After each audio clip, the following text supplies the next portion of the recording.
Alors, mois de novembre. Mois de novembre, mon mois préféré.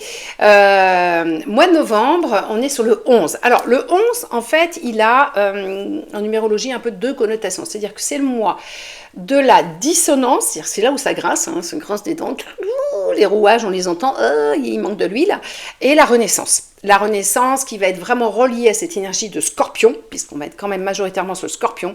Le scorpion, c'est la petite bête, si vous lui marchez sur la queue, elle vous pique, elle vous tue.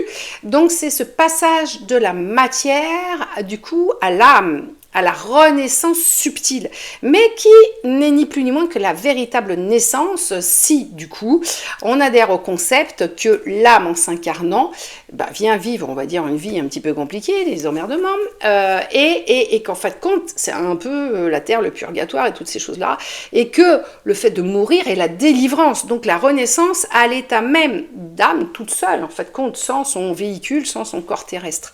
Donc on est sur cette bascule-là, on est sur la Toussaint, on est sur la fête des défunts.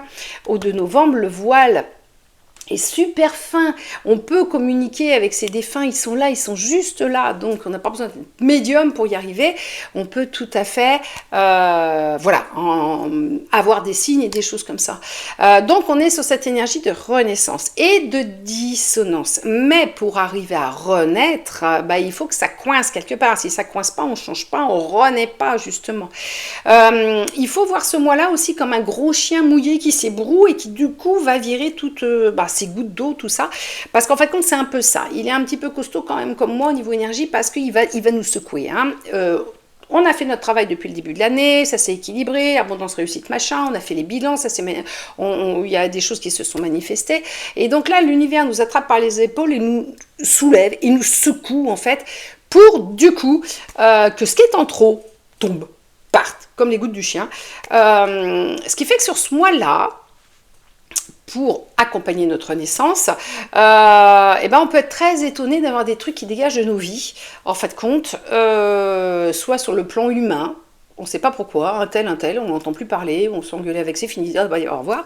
On peut très bien perdre des trucs, genre boulot, machin, mais que des trucs qui étaient en trop, en fait, qui étaient en trop sur notre vie, sur ce qu'on est censé vivre, sur notre plan divin. Alors des fois, ça peut paraître un peu cruel, des fois on peut se dire, enfin je comprends pas, j'avais souhaité ça depuis le début de l'année, ça s'est mis en place, machin, mais regarde, là, il manque ça, maintenant ça peut plus marcher, si, ça va marcher. Mais par contre, ce qui manque, c'était pas nécessaire du tout au truc, c'était en trop. Voilà.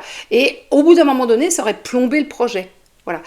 Donc, c'est le premier mois de la nouvelle année énergétique. Il faut prendre ça comme encore un nouvel élan et qu'on soit débarrassé vraiment de ce qu'il y a en trop pour renaître, allégé.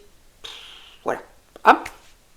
Et on peut être bradassé parce que Scorpion, c'est quand même un signe d'eau. Donc, d'eau, les émotions, ça peut être un peu chaud. Mais bon, voilà. Donc, il faut prendre ce mois comme ça et le travail.